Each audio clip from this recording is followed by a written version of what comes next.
Hello everyone and welcome back to Wargame Red Dragon. We have a 3v3 for you guys today. I'm playing with Quicksilver and your W2 form, which I do recommend you fill out, against Hun, Best Pony, and Artemis, who are always a pleasure to play with and against. I'm sure you've seen Hun quite a bit on the channel recently, usually as an ally. And we do also have Quicksilver with us in voice here today. Always happy to be here. Alright, so we are not quite on the move just yet. I'm taking Eurocore, you're taking Israel. Do you want to go through the deployment? Yeah, I didn't want to take super heavy, so I'm taking two McCarver 3Bs with the grenade launchers, bunch of Zelda with Roviette, and a couple of shock infantry how the hell you pronounce that in those for a bit of extra AT. Gotcha. That's a mess moving down the highway. Holy cow. It is. Alright, and then my deployment, I've got some AMX 10 RCs, Leopard 2A1s, a couple of recon infantry, all of that sort of thing, and then some reservists in the back, and we'll be able to tell more when it's not in one gigantic column that's just asking to be clustered. Good thing they didn't smash our opener. Yeah, we would have suffered for it. So my CV's going up to Bravo, and I'm going to be fighting mostly in Echo. I think Quicksilver, you were mostly in Delta? Correct, yeah. Alright, and then our third is going to be fighting over in Charlie Golf. Now, I usually like fighting Charlie Golf more than I do over, particularly in Delta. It's such a slog, and I usually end up not making cost-effective trades, but, I mean, I think, it's a good learning experience for that too, and then being mostly in Echo allowed me to sort of play the middle zone here a little bit between the two, and that certainly was quite a lot of fun. So Delta and Echo push really need to rely on each other's teammates to help coordinate and push through to get through. Where Charlie Golf is just it's you're on your own basically. I don't know, because this ridge can give vision, it can give fire support. Like you put a scout here and a tank here, and it denies that whole section of highway, right? So it almost seems like, Delta relies on Echo, Delta relies a little bit on that ridge. It's a very tricky middle zone. It is, very much so. I've got lots of maglands going up on the ridge line to give me both vision and anti-tank. Nice. I'm diving a Panther forward just because, I thought, okay, they had Fox. I hadn't seen any helicopters yet. So I was just sitting there going, okay, well, if I can get rocket pods on something. And then this was absolutely brutal. So we have Artemis from the Red 4 team mostly going up the highway. We have Hun over on this side. But I think what ended up happening is the AMX 10s got online early enough that he sort of pulled back a little bit. And then the 2A1s are right here behind. And then that sort of seems similar to what happened on this side as well, with the 3Bs just getting in position. Yeah, so I set my ram recce up and a couple of cheap transports to kind of try and get them to unload early. We got the R290 coming in. I was trying to arty where his opener was coming. I was hoping for a highway push. Gotcha. That, but that'll be fine. And they reload really quick too. And then we sort of have, like, if you see back here, we don't have much in the center of Delta, which is a little bit, it's worrying me at the moment, so I was bringing in a couple of reservists for it. But then, like, this is good pressure, this is good pressure. I hate to defend into Echo, so I was really happy that we were sort of pushing that corner a little bit. Yeah, the Echo corner and the Echo push in general can be a bit of a pain, so it's nice to get it out of the way nice and early. This is just cheap stuff. I was trying to deny him the town here, because, like, the dueling towns, right? So if he gets recon up here, everything gets worse for me, or ATGMs, or something like that. So that's why I was just sort of throwing these guys away a little bit. And then, absolutely. While that's happening, the 2A1s. Meat grind in the middle of Delta. I've got Roviette and Zeldas being supported by M51 Shermans. Never underestimate the 15-point vehicle tab. I always want to call these guys fishermen's, because, like, the ISA. I know it's improved Sherman, but I mean, tell me that doesn't just look like fisherman to you. Yeah, I can see it. Yeah. Gotcha. Well, double tour, and this was interesting. So we saw them briefly now, but those guys are going to be a bit of a nuisance the whole game. And so what you'll see is that there were a couple of planes. Oh, geez. There were a couple of planes that were called out toward Charlie Golf, but mostly on our side we stayed away from that sort of thing. And I think spotting enemy AA early, ooh, nice kill, was sort of part of that for me anyway. goodness gracious, these guys are monsters. Absolutely. Yeah, spotting that early double tour, I didn't want to buy any planes until I knew they were dead. I don't think I actually bought a plane this entire game. I just relied mainly on my tanks and my infantry to do what I needed. Gotcha. And then this was something I like doing it. I don't usually succeed, but then I'd also say it's kind of what you term success, right? So you can see Commandos Para, that's 20 points, Panzergrenadier 90, that's 50 points for the double squad, 30 points for the double squad here. It's decently expensive. But it's only about, what, 110, 120 points total, something like that, with whatever else I've got coming up. And then, if I can attack in and get kills, that's great. But I was also just hoping to pull in even more stuff in here from them and have those points not used elsewhere. So that was sort of the goal with that push. We'll have to see how it goes. But absolutely, points aren't always determined by like point value of destroyed. It can also be of point value not invested into the front lines. Yeah, I mean, that takes a lot to figure out too. Like, I don't know, maybe that comes naturally to people when they're first starting the game, but that took me a while to figure out. Is like, you can have more stuff, and if it's not the right stuff, and if it's not in the right position, you may as well not have it. It's like actively detrimental.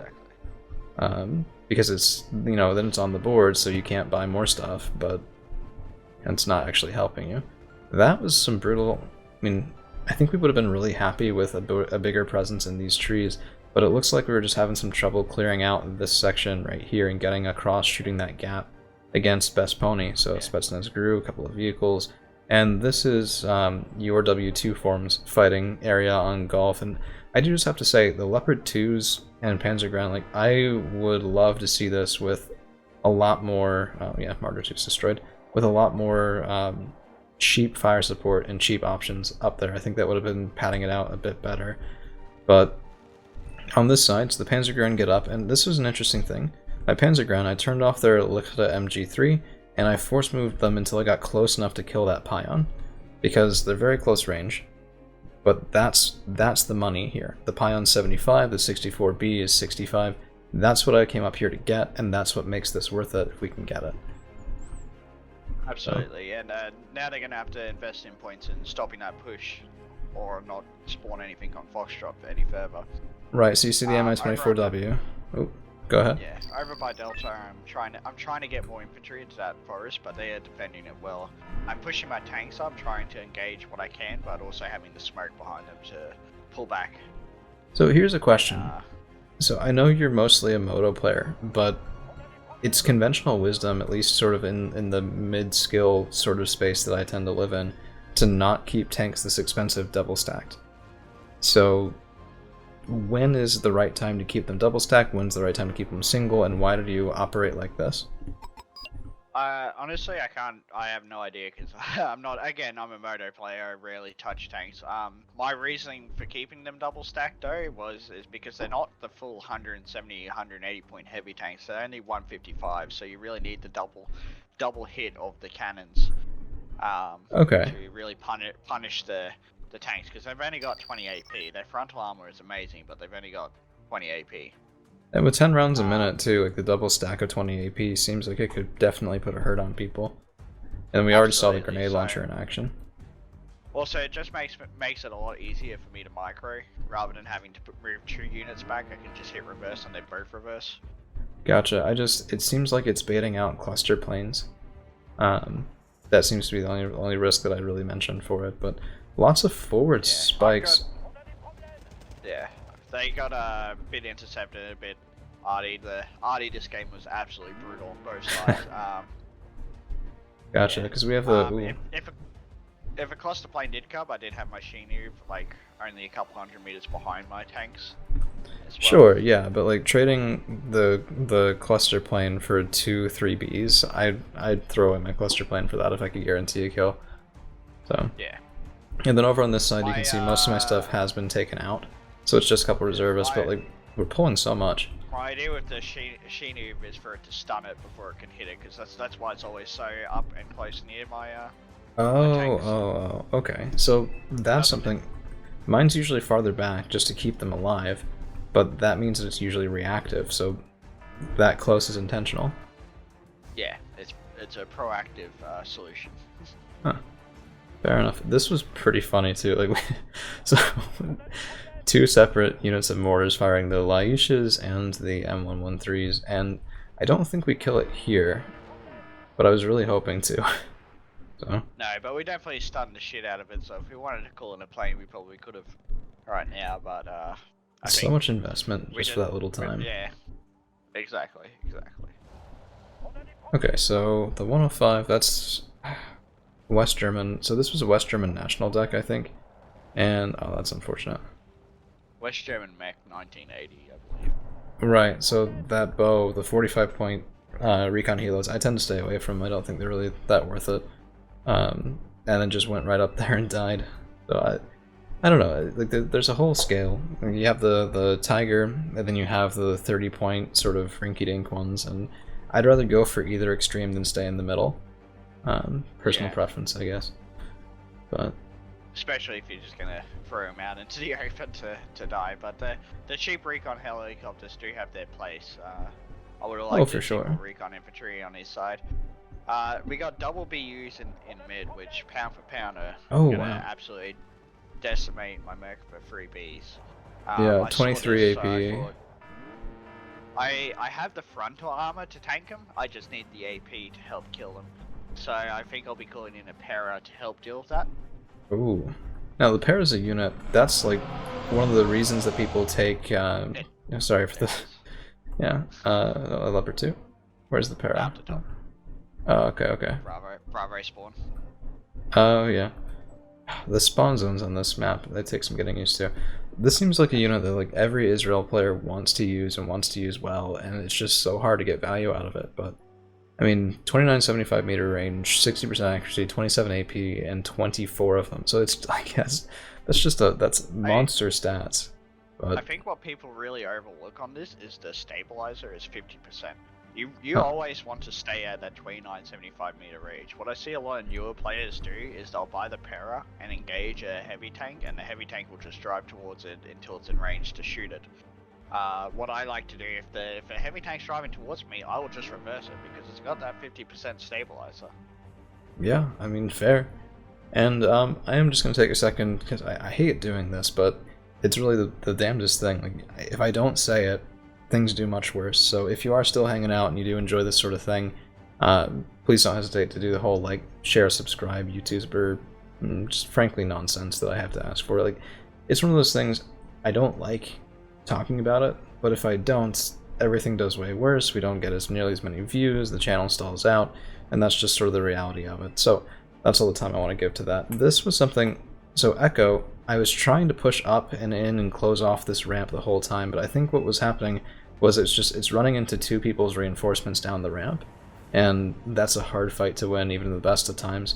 But the 2A1s are giving it their best go. I got an AMX 10RC, more reservists just like baiting out shots for things while the 2A1s get kills. This was the best I could do, and I'm curious what you would do to improve it. Honestly, man, that's really all you can do is apply pressure and hope that they collapse. You applying pressure there definitely helped me over in Bravo a lot, because it meant that a lot of the infantry was getting killed off before it could get to the forest. Gotcha. Focus on the tank fights. Or at least like damage, oh jeez, wow. Yeah, no, you're right, outright kill, jeez. I hadn't really realized that so much at the time. I was just mostly looking at like busting I got a BMPs. Mar 290 in here, and this was completely unintentional, but I think this kills the CV right here. Oh. Coming in. Well, let's see. Oh, there's the R3. Oh, nearly killed it. Gotcha. I mean, everything there, look at this. This is why... Oh, that's a field of stunned. Yeah. Holy cow. Oh, this might be it. Wait. Scott, 3 lives another day. Gotcha. Well, let's take a look at that Parax. I think it's just getting up to the field. And so the Makava 3Bs are headed up. There's some Rove, there's some Zelda, there's a Ram Recce. And if I had to guess, you're not one to really buy something that expensive and then leave it there not doing anything. And so we actually see it is moving up. See what we can get eyes on. I'm actually moving my Makava 3Bs over into the forest because to try and help push out that little triangle of the enemy. Worked out wonders because it provided an excellent target for those 2 BUs while my Para and Maglens engage. Man, that's nasty. Look at that. I mean, 175 point tank right there, and the para is still doing, what, 4 damage per hit? That's a fast missile, too, and it's dead. yeah. How many do these guys shoot 6 before they have to do a reload? That's insane. I think I have no idea. I think I always thought it was the full 24, because if you look at the view model, it's got all 24 of them poking out the top, I think. Sure, but it also says 30-second reload time, and I thought convention was generally 5 seconds per missile. That's how you judge the other ones, so I'm gonna have to do some testing on that, because that'd be a good thing to know. I mean, you're over there killing BUs while I'm just throwing reservists up and into the woods. 2 styles of play. I don't know why. I think this was a miss micro on their part, but their tours are about to go out to the open by the looks of it. Right, so I think, yeah, right here, detract. And then that probably means they can't retreat. What might have happened, maybe they were looking for... Oh man, that's brutal. That's the para again. 80 points. 80 points. Yeah, I have trouble explaining that other than a miss micro, because we didn't really have planes forward. And if they were trying to shift them over to golf, the way that you would do that is you take it back and have them cross the highway well out of harm's way. So, oh, that's unfortunate. That, like, miss micros like that can cost you pretty severely if you're not too careful with it. Absolutely. And it's one of the reasons why I suck with heavy tanks, is because that's generally how they die. I accidentally tell them to go to attack forward and forget to pull back. Yeah, you know what happens to me is usually I bring them forward and I go, okay, this is my super heavy, I need to smoke it. So let's look at mine for right now. The 2A1s aren't true super heavies, and I don't really have them out yet, but yeah, here's a 2A5. So I'll take the 2A5 forward, and then I'll smoke it, and then I'll do that mental check mark in my brain of, okay, I've smoked my tank, I'm good. And then I won't think about it again until it's too late, until you see the smoke already disappearing. And when the smoke's gone, you have to wait for your unit selection, your refire, the actual flight time, and all of that. And I mean, sometimes it's just too long. And skilled players will take you out with ATGMs, will take you out with planes. So that's why I lose it, is I go, okay, if there's smoke here, I'm good. And sometimes that's very much not true.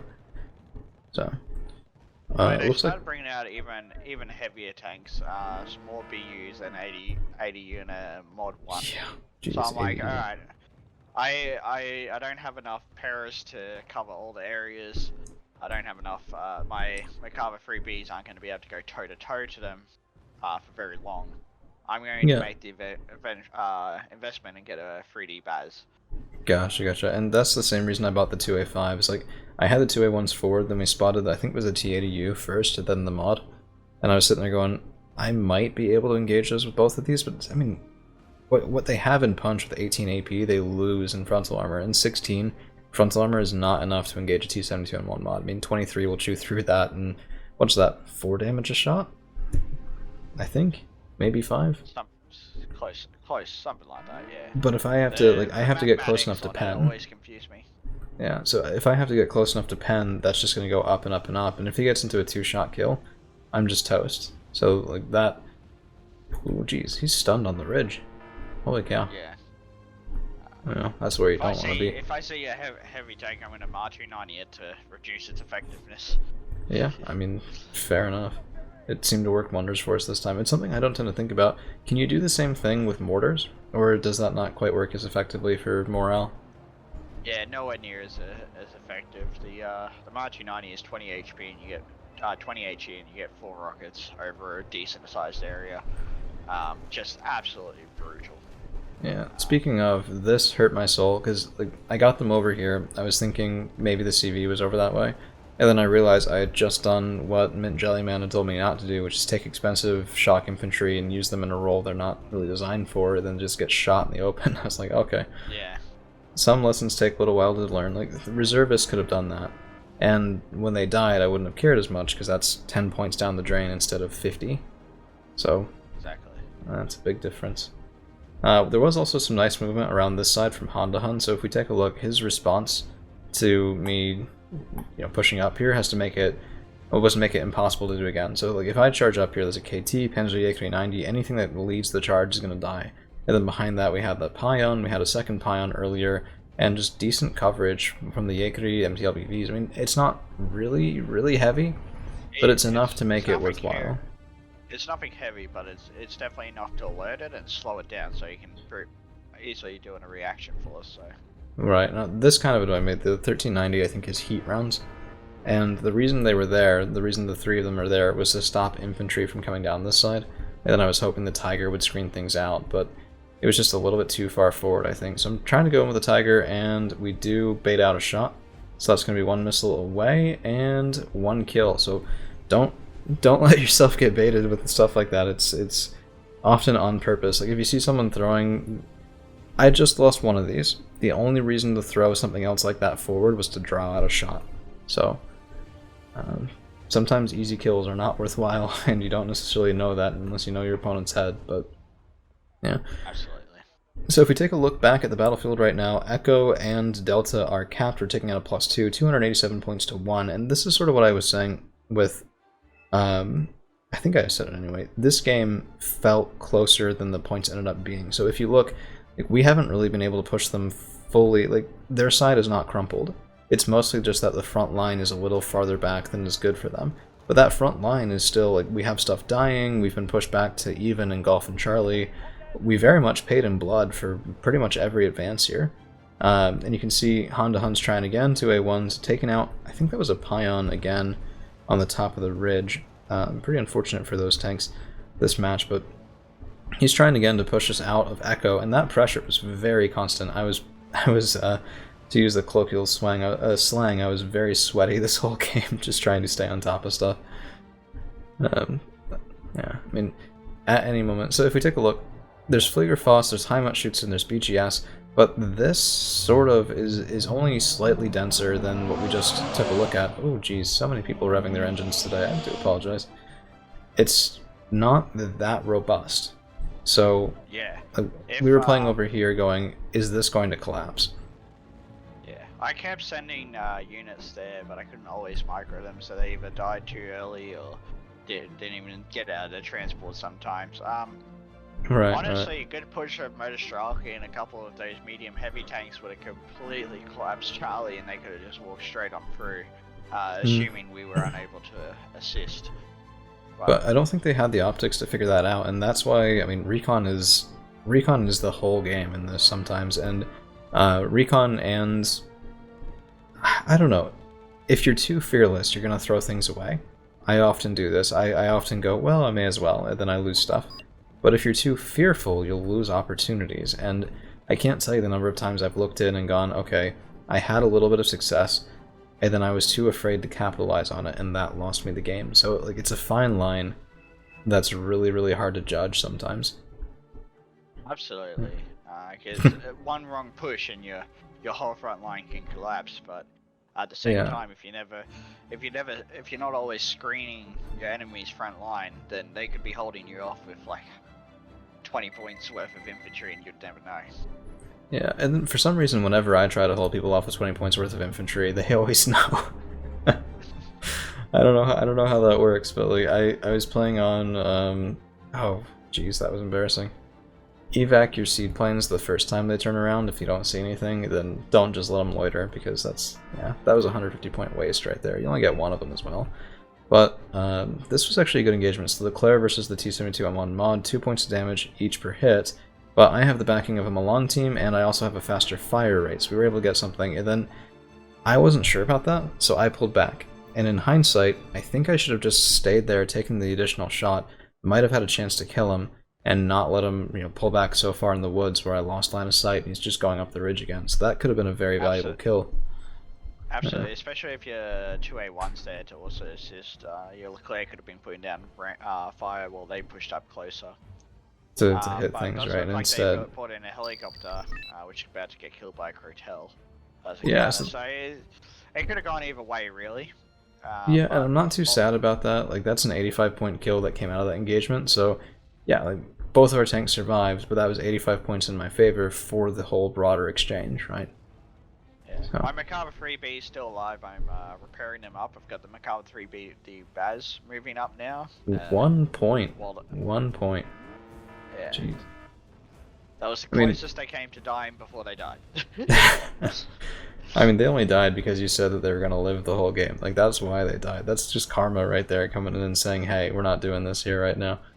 Absolutely, 100% jinxed it. So, Moglon, it looks like some Shiatet, and this I think is just to make sure that this force has some backbone, right? Because Jaeger are good, but they're overpriced probably now. I don't know, it's a hard thing. And then that's just regular training, so they don't recover from panic as quickly, they're not really as good in the grind, and the Shiatet 13 should have decent anti-tank, so 875 meter range, 70% accuracy. I think, frankly, that's a bit better than the Carl Gustav M3. Maybe a bit on par, but it's been a while since I've seen the stats for the M3. But he was having a lot of trouble with the T80s and the T70s over there. I wanted to provide him some AT. I sent some, Spike ATGM team, but they got killed off earlier. I eventually moved my para up into the backbone of Charlie to support that opening, and I think he gets a few kills there. He's still alive, that's impressive.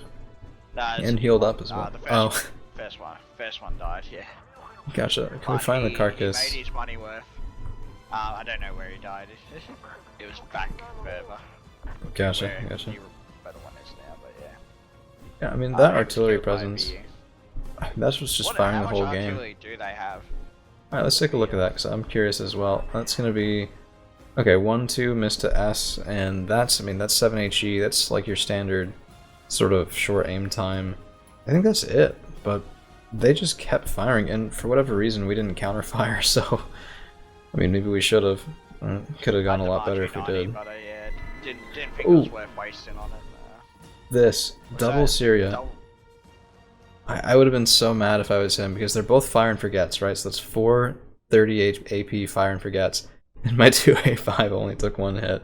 It looks like the second one either didn't fire all its missiles or didn't fire at all. Yeah, I don't know. Let's check, because that fired. He fired 1. So yeah, that's against the frontal armor of a 2A5 that's to be kind of expected. Yeah. I bought another mech of a 3D Baz. Maybe not the best of choices. I should have probably got some more Roviet to screen the forest, but I wanted something to be the be-all end-all to their super heavies, because I was getting annoyed with them at this point. I mean, you were just leaning into, if you're not going to go Moto, don't go Moto. I mean, jeez, that's 2 3D Baz, 2 Merkava 3Bs. I know I had a couple of tanks over here too, but that's like, I mean, Leopard 2A5 and a Leclerc, that matches one of your double stacks, not both. Ooh, okay, no, 2 2A5s. I forgot about him, yeah. He's a good little 2A5, look at that guy. Stunning the BU, if you have a look there. Stunning the BU, so my tanks can finish it off nice and easy. Bam, dead. That was a brutal combo. I mean, I heard, so... one of the few times I've gotten some direct advice from Blitzwar, what he said was artillery is an offensive tool, and it took me a while to believe it, but seeing things like that was a very offensive strike. You went in, you got the stun, you pushed in and took advantage of that position. That must take some practice, because it's just, I don't know, the coordination there seems tough. It absolutely does. I can't tell you how many times I've, and I still do it occasionally, artied my own attacking units because I set a fire command and then forgot about the arty that was coming in. So it's all about precision and timing, really. And it seems like a better way to get kills too, because like if you're shooting at stuff and you don't quite know where it is and it's a static position and you're not really getting recon forward, you're not getting those engagements forward. It's just a shot in the dark, and sometimes it'll pay off. Counterfire will pay off. This might... Let's look at this. A couple of Keelers, some Cannon Jagdpanzers pushing in against T80U. I'm not sure they have the firepower. I mean... Ooh, okay. Never mind. Keelers... That's just Keelers RPM. Aren't, nothing to scoff at, and the Cannon Jagdpanzers have a really high fire rate. That's heat too, so they're guaranteed 1 damage. And... I think line of sight was the only thing saving that T80U, because that could have gone real bad real quick. So let's take a look. I think this is the point where I've moved my para to help. Oh yeah. Let's take a look. So there's a Baten, there's a para, okay, so he's coming up here. And where were you going for? Was like right here, or what was the deal? The forest where it just left is where I wanted it to go, but I was trying to push it up just a tiny bit to see if I could help assist. I got my pendant there, so I was going to use that as well. Gotcha. I've never really been able to get good value out of the baton. It's like, for 20 points more, the amount that I'd rather have a longbow is very high. Yeah. But Yeah. it's definitely useful. Yeah, and then this was sort of, so we're at a +1, 447 points out of 500, and this was something that the Red 4 team just could not afford. And I mean, it's the problem with Conquest, right? Like, you go forward, you make your initial contact, and then that dictates so much, because imagine if this line, which we haven't, like, this line has not moved in 30 minutes. Imagine if that was back here. If that was back here, they could get a toehold in Echo, they can get a toehold in Delta. Instead of +2, we have +1 or even +0. And that could have been a very different game. Like, we could be 10 minutes left, only up by about 40, 50 points. And that's within striking distance. So if they collapse Golf, if they move in Delta, that could have swung either way. And instead, we're just fighting right over their back forest and taking huge losses. I mean, the 3Bs still alive but very damaged. Rovaites, it's just, position matters so much, man. It's incredible. Conquest is always a game of aggression and when to push and when to hold. There is games like this where your opponent is just super aggressive, and the only advice I can really be is just lure them into a trap, build a concave around where they're pushing, and then. But if you're gonna fall back like that, you have to, yeah, like, if you're gonna fall back like that, you have to eventually make sure that you do some big thrust forward, because, I mean, let's say they pulled back, and I mean, it looks like one of the, no, yeah, one of the, did you lose 2 of the tanks? 2 of the 155 pointers? Yeah, I lost both of them in the last few minutes of the game. Yeah, well, so like, that's a good set of kills for them. That's 310 points. But then if you don't push back in, it really doesn't get you all that much, because your opponent can replace, they know what they lost, they know what they need, and yeah, I mean, so 62, 55 kills, 67, 40 losses. As a team, we went negative, and that was just, I mean, look at the kills compared to the conquest points. That was a beautiful game, and I was very happy for it. So